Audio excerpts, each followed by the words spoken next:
The Assembly will hear an address by His Excellency Donald Trump, President of the United States of America.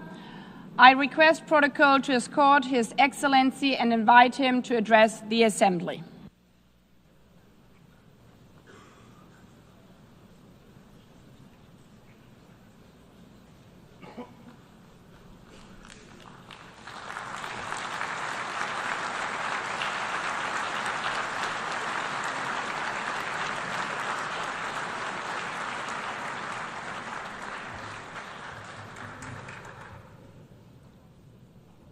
Thank you very much.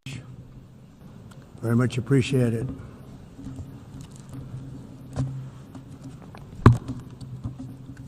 And I don't mind making this speech without a teleprompter, because the teleprompter is not working.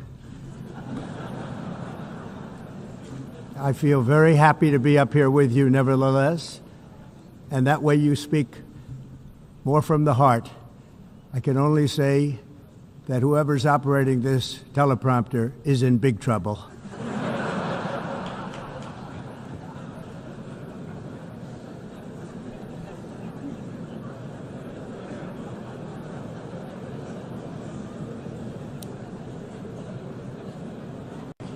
Hello, Madam First Lady. Thank you very much for being here. And Madam President, Mr. Secretary General, First Lady of the United States, distinguished delegates, ambassadors, and world leaders. 6 years have passed since I last stood in this grand hall and addressed a world that was prosperous and at peace in my first term. Since that day, the guns of war have shattered the peace I forged on 2 continents. An era of calm and stability gave way to one of the great crises of our time. And here in the United States, 4 years of weakness, lawlessness, and radicalism under the last administration delivered our nation into a repeated set of disasters. 1 year ago, our country was in deep trouble, but today, just 8 months into my administration, we are the hottest country anywhere in the world, and there is no other country even close. America is blessed with the strongest economy, the strongest borders, the strongest military, the strongest friendships, and the strongest spirit of any nation on the face of the earth. This is indeed the golden age of America. We are rapidly reversing the economic calamity we inherited from the previous administration, including ruinous price increases and record-setting inflation like we've never had before. Under my leadership, energy costs are down, gasoline prices are down, grocery prices are down, mortgage rates are down, and inflation has been defeated. The only thing that's up is the stock market, which just hit a record high. In fact, it hit a record high 48 times in the last short period of time. Growth is surging, manufacturing is booming. The stock market, as I said, is doing better than it's ever done. And all of you in this room benefit by that, almost everybody. And importantly, workers' wages are rising at the fastest pace in more than 60 years. And that's what it's all about, isn't it? In 4 years of President Biden, we had less than $1 trillion of new investment into the United States.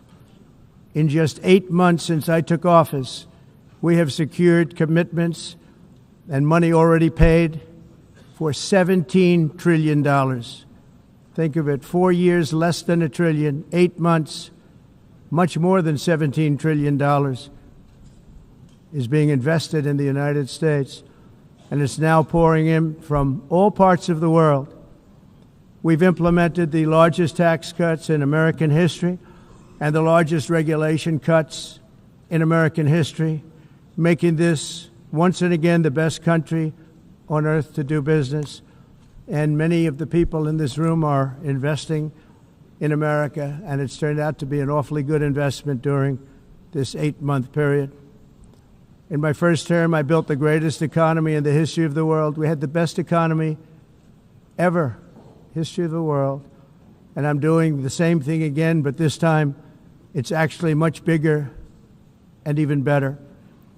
The numbers far surpass my record-setting first term.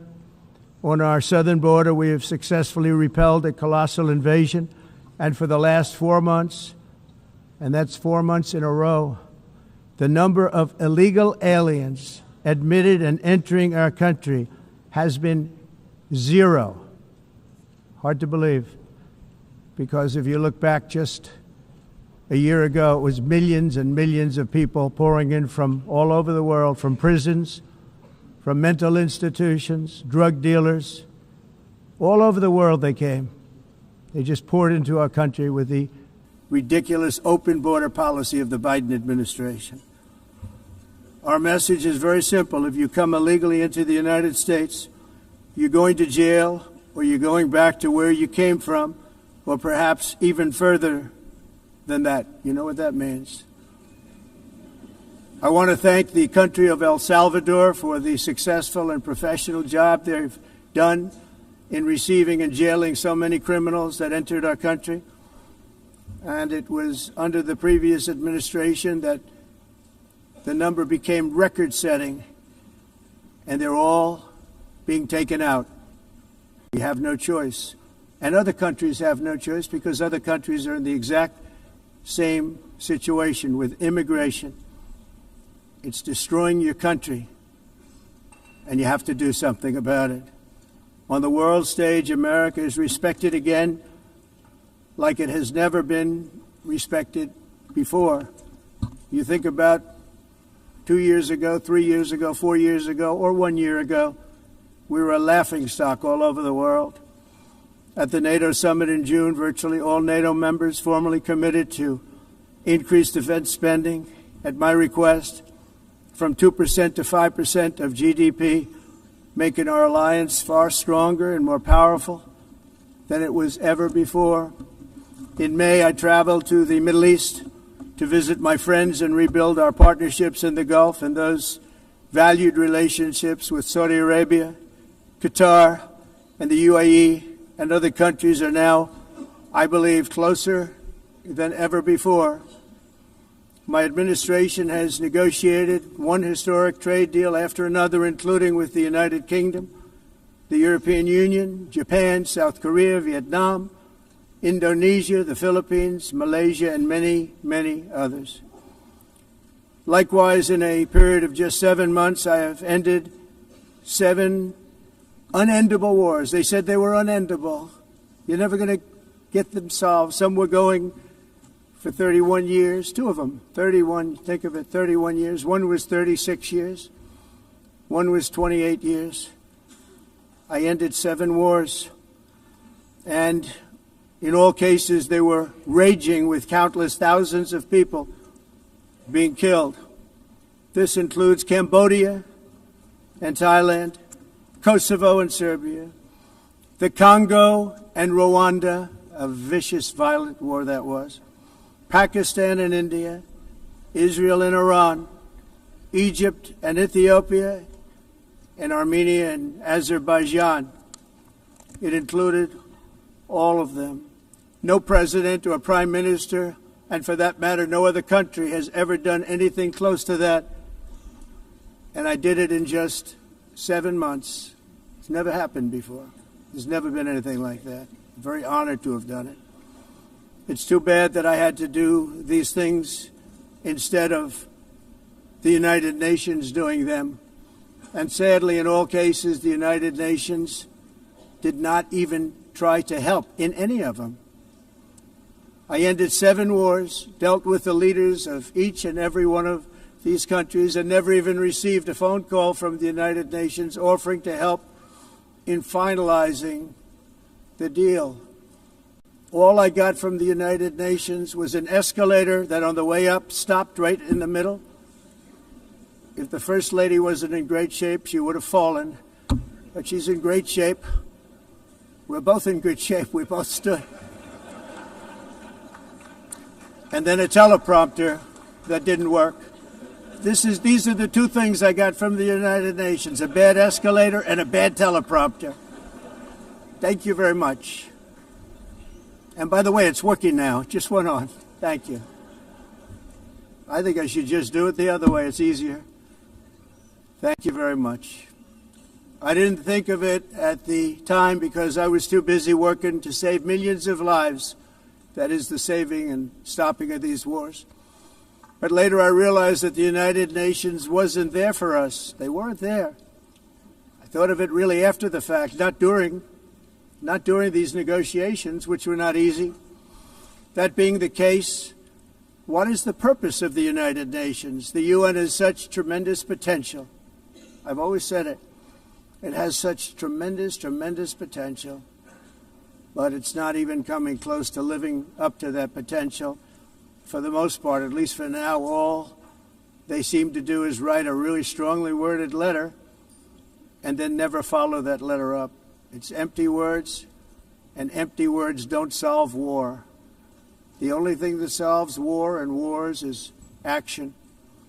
Now, after ending all of these wars and also earlier negotiating the Abraham Accords, which is a very big thing for which our country received no credit, never receives credit.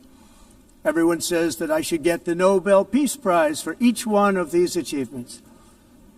But for me, the real prize will be the sons and daughters who live to grow up with the mothers and fathers, because millions of people are no longer being killed in endless and unglorious wars. What I care about is not winning prizes, it's saving lives. We saved millions and millions of lives with the 7 wars. And we have others that we're working on, and you know that. Many years ago, a very successful real estate developer in New York, known as Donald J. Trump, I bid on the renovation and rebuilding of this very United Nations complex. I remember it so well. I said at the time that I would do it for $500 million, rebuilding everything. It would be beautiful. I used to talk about, I'm going to give you marble floors. They're going to give you terrazzo. I'm going to give you the best of everything. You're going to have mahogany walls. They're going to give you plastic. But they decided to go in another direction, which was much more expensive at the time, and which actually produced a far inferior product. And I realized that they did not know what they were doing when it came to construction, and that their building concepts were so wrong, and the product that they were proposing to build was so bad and so costly. It was going to cost them a fortune. And I said, and wait till you see the overruns. Well, I turned out to be right. They had massive cost overruns and spent between $2 and $4 billion on the building and did not even get the marble floors that I promised them. You walk on terrazzo. Do you notice that? As far as I'm concerned, frankly, looking at the building and getting stuck on the escalator, they still haven't finished the job. They still haven't finished. That was years ago. The project was so corrupt that Congress actually asked me to testify before them on the tremendous waste of money, because it turned out that they had no idea what it was, but they knew it was anywhere between $2 and $4 billion as opposed to $500 million with a guarantee. But they had no idea, and I said it cost much more than $5 billion.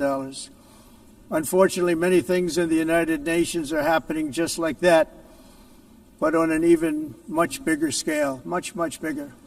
Very sad to see. Whether the UN can manage to play a productive role, I've come here today to offer the hand of American leadership and friendship to any nation in this assembly that is willing to join us in forging a safer, more prosperous world. And it's a world that we'll be much happier with. A dramatically better future is within our reach. But to get there, we must reject the failed approaches of the past and work together to confront some of the greatest threats in history. There is no more serious danger to our planet today than the most powerful and destructive weapons ever devised by man, of which the United States, as you know, has many. Just as I did in my first term, I've made containing these threats a top priority, starting with the nation of Iran. My position is very simple. The world's #1 sponsor of terror can never be allowed to possess the most dangerous weapon.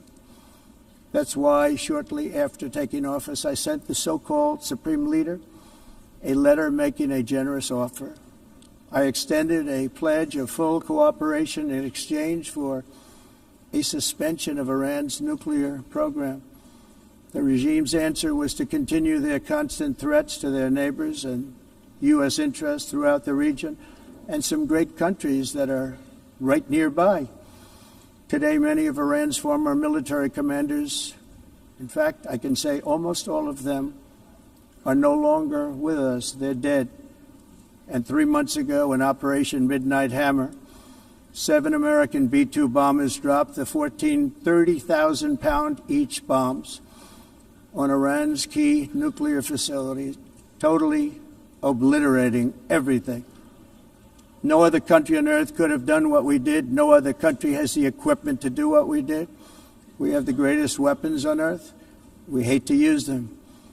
But we did something that for 22 years people wanted to do.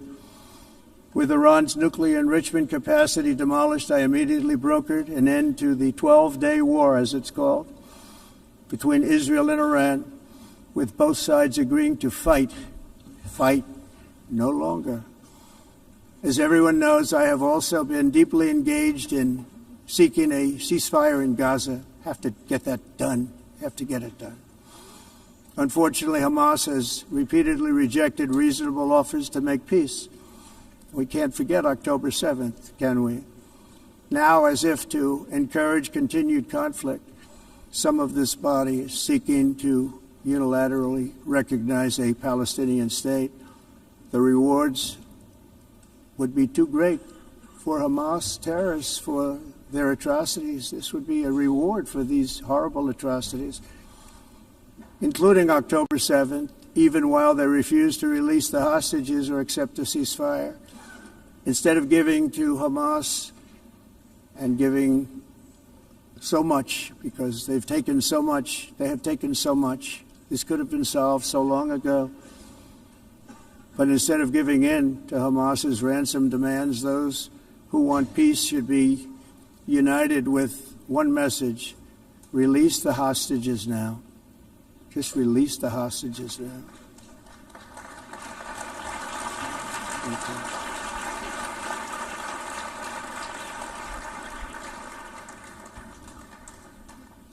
Thank you.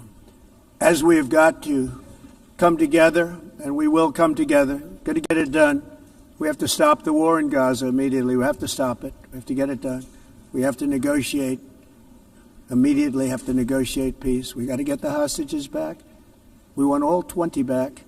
We don't want 2 and 4. As you know, I got, along with Steve Witkoff and others that helped us, Marco Rubio, we got most of them back. We were involved in all of them. But I always said the last 20 are going to be the hardest, and that's exactly what happened. We have to get them back now. We don't want to get back 2, and then another 2, and then 1, and then 3, have this process. No, we want them all back, and we want the actually 38 dead bodies back, too. Those parents came to me, and they want them back, and they want them back very quickly and very badly. As though they were alive, they want them. They want them every bit as much as if their son or daughter were alive. I've also been working relentlessly, stopping the killing in Ukraine. I thought that would be, of the 7 wars that I stopped, I thought that would be the easiest because of my relationship with President Putin, which had always been a good one. I thought that was going to be the easiest one. But, you know, in war, you never know what's going to happen. There are always lots of surprises, both good and bad. Everyone thought Russia would win this war in 3 days. But it didn't work out that way. It was supposed to be just a quick little skirmish. It's not making Russia look good. It's making them look bad. No matter what happens from here on out, this was something that should have taken a matter of days, certainly less than a week.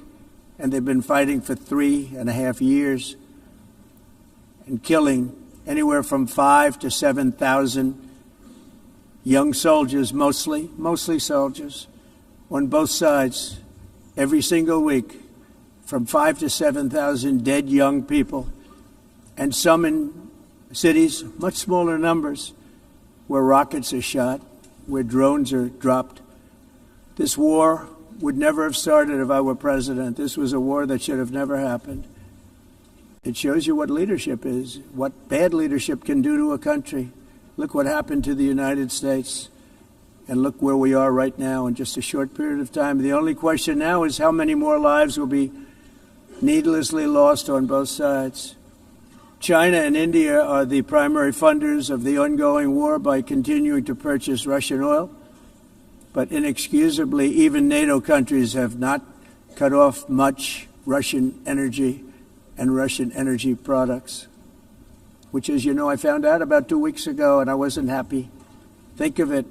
They're funding the war against themselves. Who the hell ever heard of that one? In the event that Russia is not ready to make a deal to end the war, then the United States is fully prepared to impose a very strong round of powerful tariffs, which would stop the bloodshed, I believe, very quickly. But for those tariffs to be effective, European nations, all of you are gathered here right now, would have to join us in adopting the exact same measures. I mean, you're much closer to the city. We have an ocean in between. You're right there. And Europe has to step it up. They can't be doing what they're doing. They're buying oil and gas from Russia while they're fighting Russia. It's embarrassing to them, and it was very embarrassing to them when I found out about it, I can tell you that. But they have to immediately cease all energy purchases from Russia. Otherwise, we're all wasting a lot of time. So I'm ready to discuss this. We're going to discuss it today with the European nations, all gathered here. I'm sure they're thrilled to hear me speak about it, but that's the way it is. I like to speak my mind and speak the truth. As we seek to reduce the threat of dangerous weapons today, I'm also calling on every nation to join us in ending the development of biological weapons once and for all.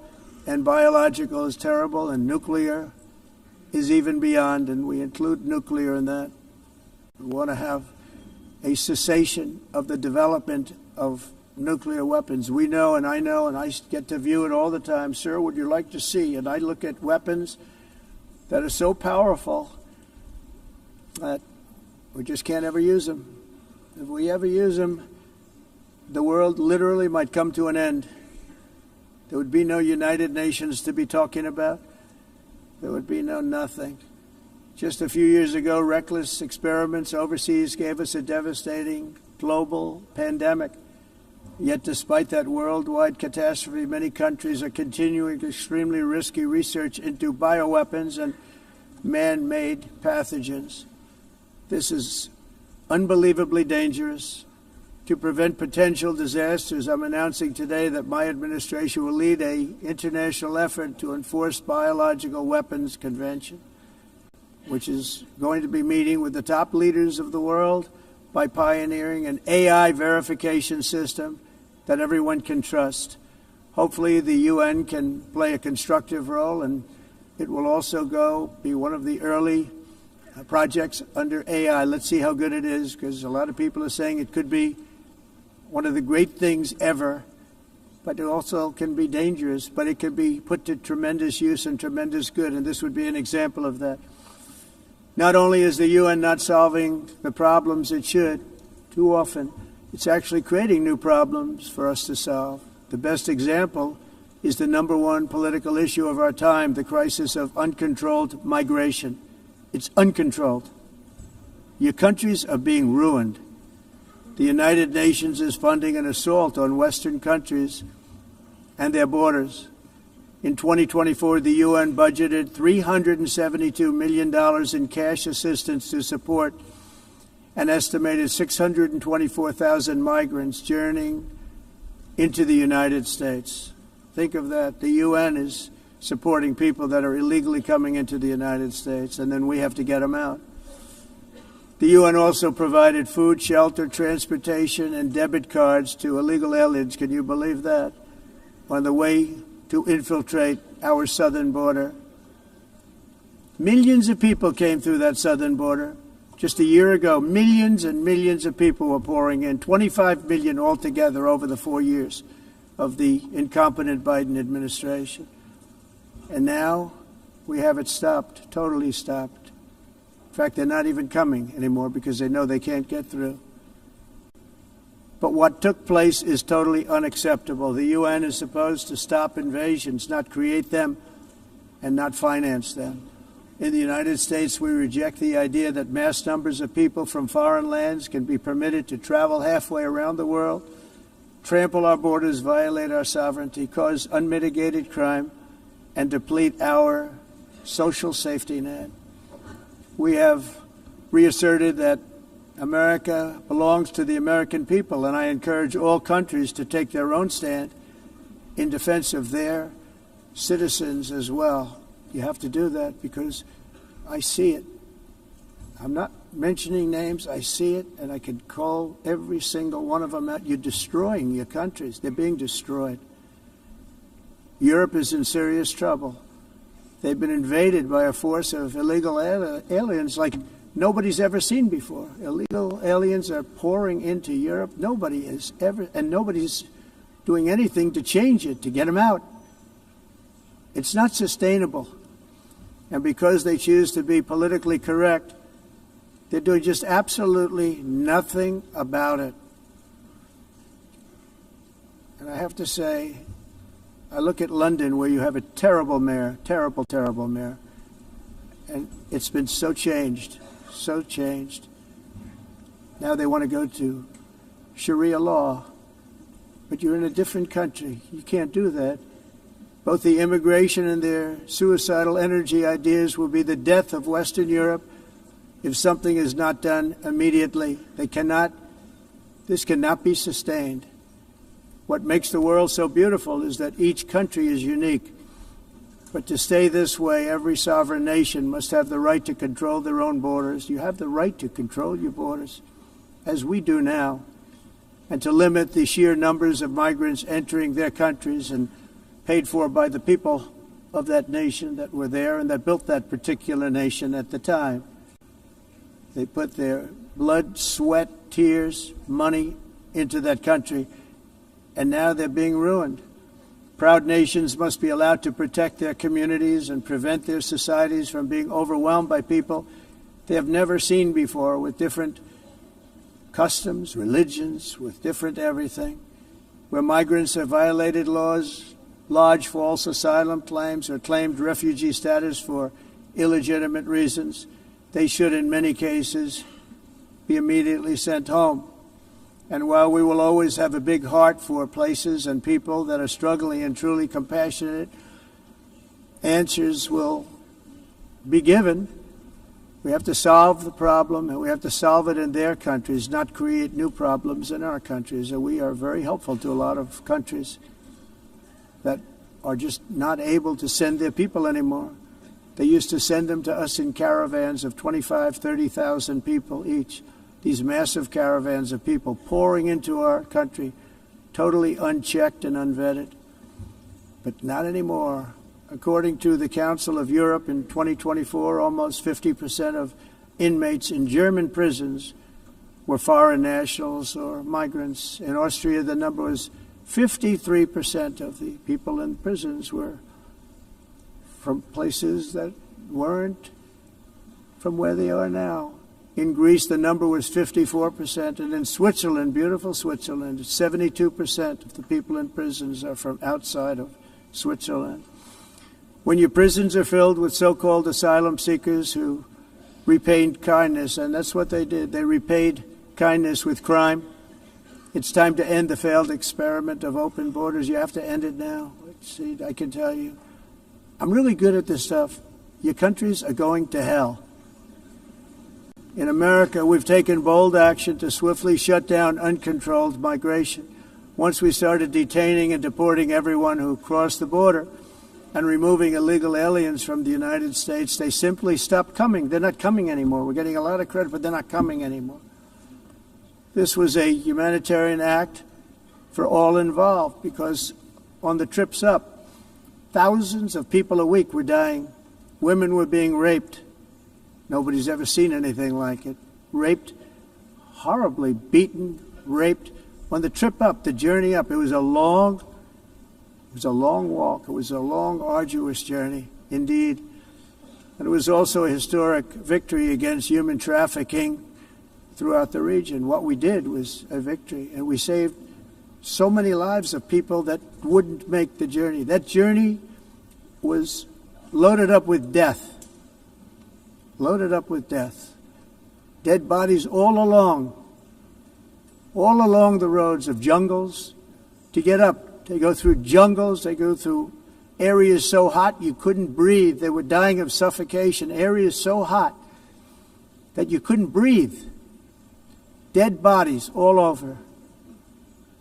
By them not coming, we're saving tremendous numbers of lives. My people have done a fantastic job in doing what they did, and the American public agrees with it. I mean, I was very proud to see this morning I have the highest poll numbers I've ever had. Part of it is because of what we've done on the border. I guess the other part is what we've done on the economy.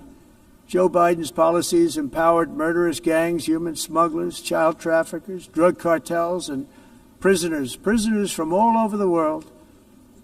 The previous administration also lost nearly 300,000 children. Think of that. They lost more than 300,000 children, little children, who were trafficked into the United States on the Biden watch, many of whom have been raped, exploited, and abused, and sold.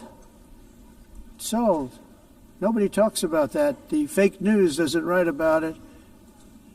With many others, young children who are missing or dead.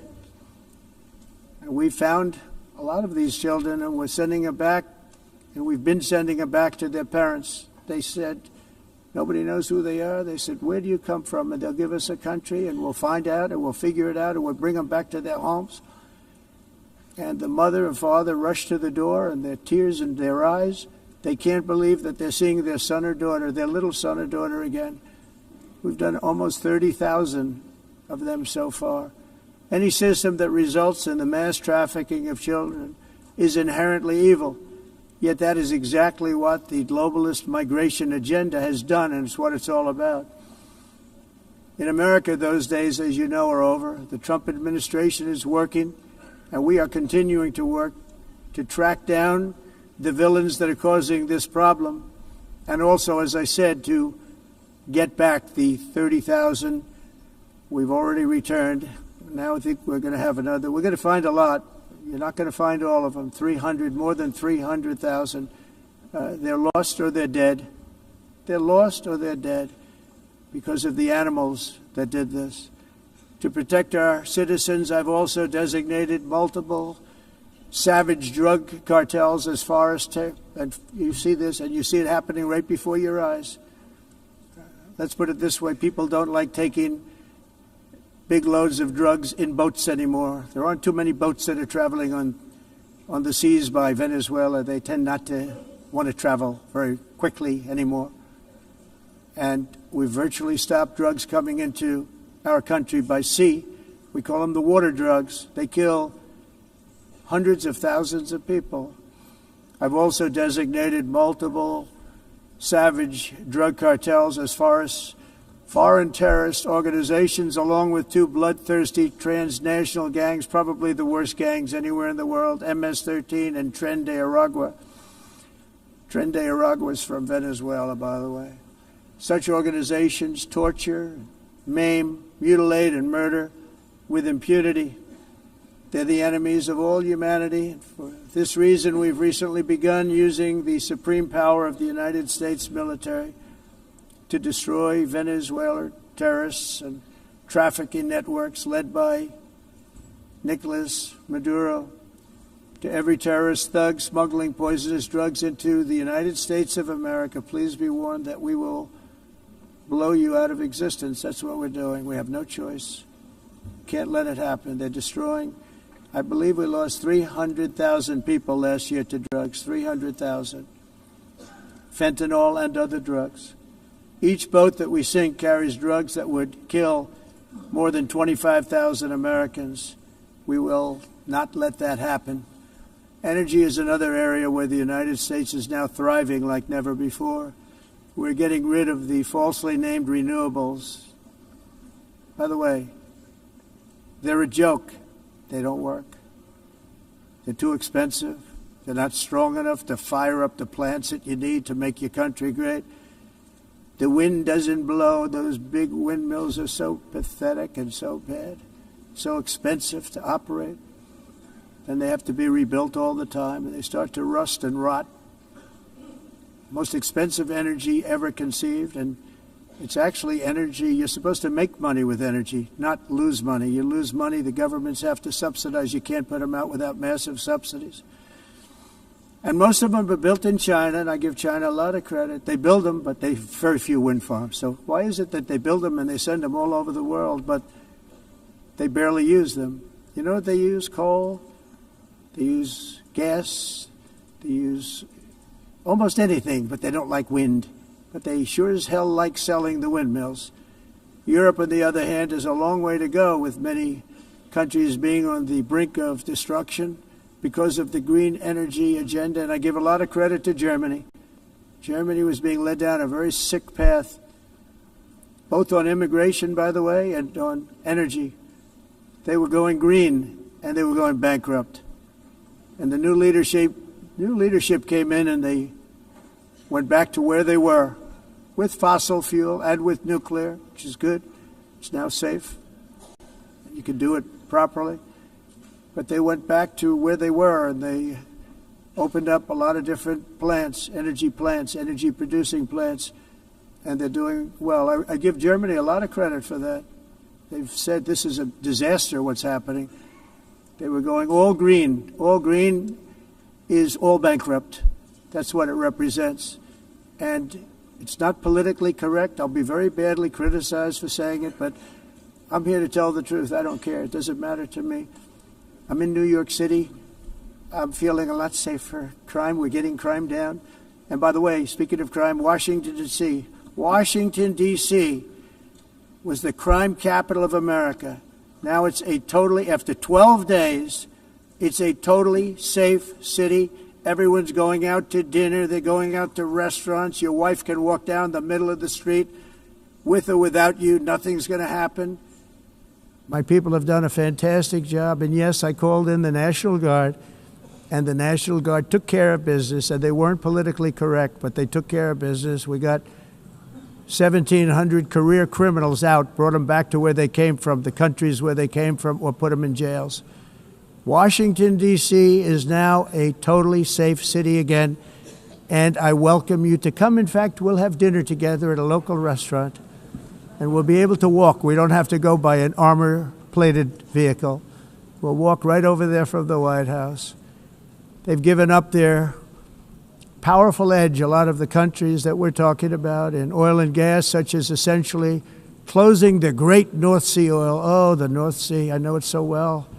Aberdeen was the oil capital of Europe, and there's tremendous oil that hasn't been found in the North Sea.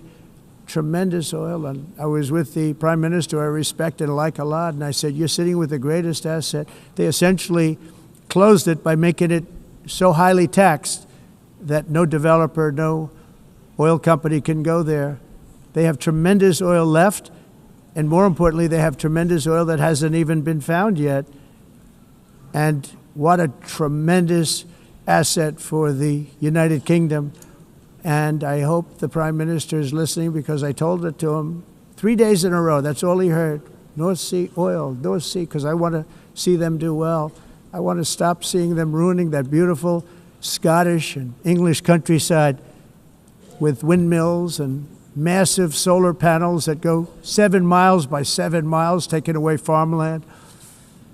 But we're not letting this happen in America. In 1982, the executive director of the United Nations Environmental Program predicted that by the year 2000, climate change would cause a global catastrophe. He said that it will be irreversible, as any nuclear holocaust would be. This is what they said at the United Nations. What happened? Here we are. Another UN official stated in 1989 that within a decade, entire nations could be wiped off the map by global warming. Not happening. You know, it used to be global cooling. If you look back years ago in the 1920s and the 1930s, they said, global cooling will kill the world. We have to do something. Then they said global warming will kill the world. But then it started getting cooler. So now they could just call it climate change, because that way they can't miss. It's climate change. Because if it goes higher or lower, whatever the hell happens, there's climate change. It's the greatest con job ever perpetrated on the world, in my opinion. Climate change, no matter what happens, you're involved in that. No more global warming, no more global cooling. All of these predictions made by the United Nations and many others, often for bad reasons, were wrong. They were made by stupid people that have cost their countries fortunes and given those same countries no chance for success. If you don't get away from this green scam, your country is going to fail. And I'm really good at predicting things, you know. They actually said during the campaign they had a hat, the best-selling hat. Trump was right about everything. And I don't say that in a braggadocious way, but it's true. I've been right about everything. And I'm telling you that if you don't get away from the green energy scam, your country is going to fail. And if you don't stop people that you've never seen before, that you have nothing in common with, your country is going to fail. I'm the President of the United States, but I worry about Europe. I love Europe. I love the people of Europe. And I hate to see it being devastated by energy and immigration. This double-tailed monster destroys everything in its wake, and they cannot let that happen any longer. You're doing it because you want to be nice. You want to be politically correct, and you're destroying your heritage. They must take control strongly and immediately of the unmitigated immigration disaster and the fake energy catastrophe before it's too late. The carbon footprint is a hoax made up by people with evil intentions, and they're heading down a path of total destruction. You know, the carbon footprint was a big, big thing a few years ago. I remember hearing about the carbon footprint, and then President Obama would get into Air Force One, a massive Boeing 747, and not a new one, an old one with old engines that spew everything into the atmosphere. He'd talk about the carbon footprint, we must do so. Then he'd get in and he'd fly from Washington to Hawaii to play a round of golf. And then he'd get back onto that big, beautiful plane and he'd fly back and he'd talk about, again, global warming and the carbon footprint. It's a con job. At extreme cost and expense, Europe reduced its own carbon footprint by 37%. Think of that. Congratulations, Europe. Great job. You cost yourself a lot of jobs, a lot of factories closed, but you reduced the carbon footprint by 37%. However, for all of that sacrifice and much more, it's been totally wiped out and then some by a global increase of 54%. Much of it coming from China and other countries that are thriving around China, which now produces more CO2 than all the other developed nations in the world. So all of these countries are working so hard on the carbon footprint, which is nonsense, by the way. It's nonsense. You know, it's interesting. In the United States, we have still radicalized environmentalists, and they want the factories to stop. Everything should stop. No more cows. We don't want cows anymore. I guess they want to kill all the cows. They want to do things that are just unbelievable, and you have it too. But you know, we have a border, strong, and we have a shape, and that shape doesn't just go straight up. That shape is amorphous when it comes to the atmosphere. And if we had the most clean air, and I think we do, we have very clean air. We have the cleanest air we've had in many, many years. But the problem is that other countries, like China, which has air that's a little bit rough, it blows. And no matter what you're doing down here, the air up here tends to get very dirty because it comes in from other countries where their air isn't so clean. And the environmentalists refuse to acknowledge that. Same thing with garbage. In Asia, they dump much of their garbage right into the ocean. And over about a 1 week and 2 week journey, it flows right past Los Angeles. You've seen it. Massive amounts of garbage, almost too much to do anything about, flowing past Los Angeles, past San Francisco, and then somebody will get in trouble because he dropped a cigarette on the beach. The whole thing is crazy.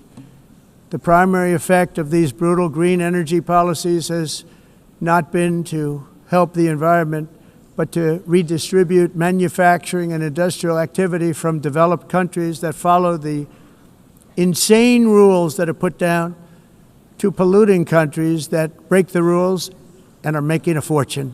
They're making a fortune. European electricity bills are now 4 to 5 times more expensive than those in China, and 2 to 3 times higher than the United States. And our bills are coming way down. You probably see that our gasoline prices are way down. You know, we have an expression, drill, Nós reduzimos os custos de energia porque nós faremos, como a expressão, vamos fazer tudo isso, reduzir os custos de energia, e os custos diminuíram nos Estados Unidos. Por exemplo, se você olhar So while the U.S. has approximately 1,300 heat-related deaths annually, it's a lot. Mas nós, nos Estados Unidos, conseguimos usar eles e evitar aumento da temperatura, porque é muito caro também usar nada e ninguém usa. The entire globalist concept of asking successful industrialized nations to inflict pain on themselves and radically disrupt their entire societies must be rejected completely and totally, and it must be immediate. That's why in America I withdrew from the fake Paris Climate Accord, where, by the way, America was paying so much more than every country. Others weren't paying. China didn't have to pay until 2030. Russia was given an old standard that was easy to meet, a 1990 standard. But for the United States, we're supposed to pay like $1 trillion. And I said, this is another scam. The fact is, the United States has been taken advantage of by the world for many, many years, but not any longer, as you probably noticed. I unleashed massive energy production and signed historic executive orders to hunt for oil, but we don't have to do much hunting because we have the most oil of any nation anywhere, oil and gas in the world. And if you add coal, we have the most of any nation in the world. Clean, I call it clean, beautiful coal. You can do things today with coal that you couldn't have done 10 years ago, 15 years. So I have a little standing order in the White House. Never use the word coal, only use the words clean, beautiful coal. Sounds much better, doesn't it? But we stand ready to provide any country with abundant, affordable energy supplies if you need them, when most of you do. We're proudly exporting energy all over the world. We're now the largest exporter. In the United States, we want trade and robust commerce with all nations, everybody. We want to help nations. We're going to help nations. But it must also be fair and reciprocal. The challenge with trade is much the same with climate. The countries that followed the rules, all their factories have been plundered. It's really sad to watch. They've been broken. They've been broken by countries that broke the rules. That's why the United States is now applying tariffs to other countries, and much as these tariffs were for many years applied to us, uncontrollably applied to us.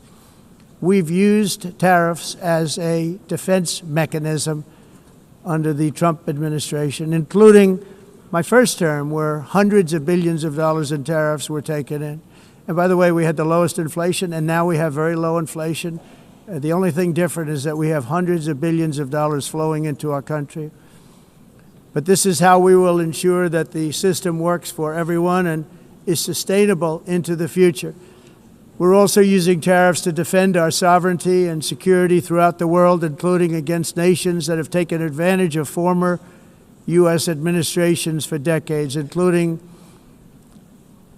the most corrupt, incompetent administration in history, the sleepy Joe Biden administration. Brazil now faces major tariffs in response to its unprecedented efforts to interfere in the rights and freedoms of our American citizens and others, with censorship, repression, weaponization, judicial corruption, and targeting of political critics in the United States. I have a little problem saying this because I must tell you, I was walking in and the leader of Brazil was walking out. We saw him and I saw him, he saw me, and we embraced. And then I'm saying, can you believe I'm going to be saying this in just 2 minutes? But we actually agreed that we would meet next week. We didn't have much time to talk, like about 20 seconds. They were in retrospect, I'm glad I waited because this thing didn't work out too well. But we did talk, we had a good talk, and we agreed to meet next week, if that's of interest. But he seemed like a very nice man, actually. He liked me, I liked him. But if you, and I only do business with people I like. When I don't like them, I don't like them. But we had, at least for about 39 seconds, we had excellent chemistry. It's a good sign.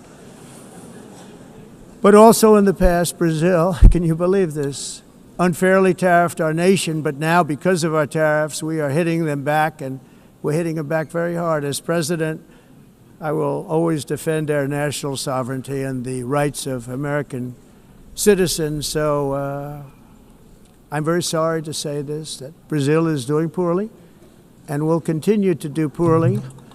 They can only do well when they're working with us. Without us, they will fail, just as others have failed. It's true. Next year, the United States will celebrate the 250th anniversary of our glorious independence, a testament to enduring power and American freedom and spirit.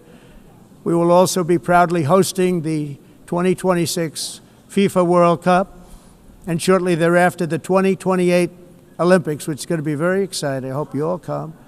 I hope that countless people from all over the globe will take part of these will be great celebrations of liberty and human achievement, and that together we all can rejoice in the miracles of history that began in July 4th, 1776, when we founded the light to all nations. And it's something really that an amazing thing came out of that date.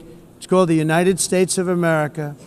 In honor of this momentous anniversary, I hope that all countries who find inspiration in our example will join us in renewing our commitment, values, and those values really that we hold so dear. Together, let us defend free speech and free expression. Let us protect religious liberty, including for the most persecuted religion on the planet today. It's called Christianity. And let us safeguard our sovereignty and cherish qualities that have made each of our nations so special, incredible, and extraordinary. In closing, I just want to repeat that immigration and the high cost of so-called green renewable energy is destroying a large part of the free world and a large part of our planet. Countries that cherish freedom are fading fast because of their policies on these two subjects. You need strong borders and traditional energy sources if you are going to be great again. Whether you have come from north or south, east or west, near or far, every leader in this beautiful hall today represents a rich culture, a noble history, and a proud heritage that makes each nation majestic and unique, unlike anything else in human history or any other place on the face of the earth.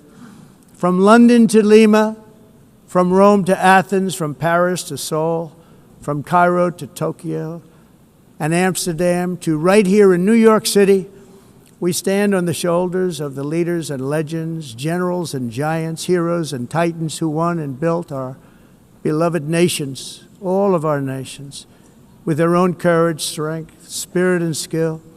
Our ancestors climbed mountains, conquered oceans, crossed deserts, and trekked over wide open plains. They charged into thunderous battles, plunged into grave dangers, and they were soldiers and farmers and workers and warriors and explorers and patriots. They built towns into cities, tribes into kingdoms, ideas into industries, and small islands into mighty empires. You're a part of all of that. They were champions for their people who never gave up and who never, ever gave in. Their values defined our national identities. Their visions forged our magnificent destiny. Everybody in this room is a part of it in your own way. Each of us inherits the deeds and the myths, the triumphs, the legacies of our own heroes and founders who so bravely showed us the way. Our ancestors gave everything for homelands that they defended with pride, with sweat, with blood, with life, and with death. Now the righteous task of protecting the nations that they built belongs to each and every one of us. So together let us uphold our sacred duty to our people and to our citizens. Let us protect their borders, ensure their safety, preserve their cultures, treasure, and traditions, and fight, fight, fight for their precious dreams and their cherished freedoms. And in friendship and really a beautiful vision, let us all work together to build a bright, beautiful planet, a planet that we all share, a planet of peace and a world that is richer, better, and more beautiful than ever before. That can happen. It will happen. It will happen, and I hope it can happen and start right now, right at this moment. We'll turn it around. We're going to make our countries better, safer, more beautiful. We're going to take care of our people. Thank you very much. It's been an honor. God bless the nations of the world. Thank you very much. Bye.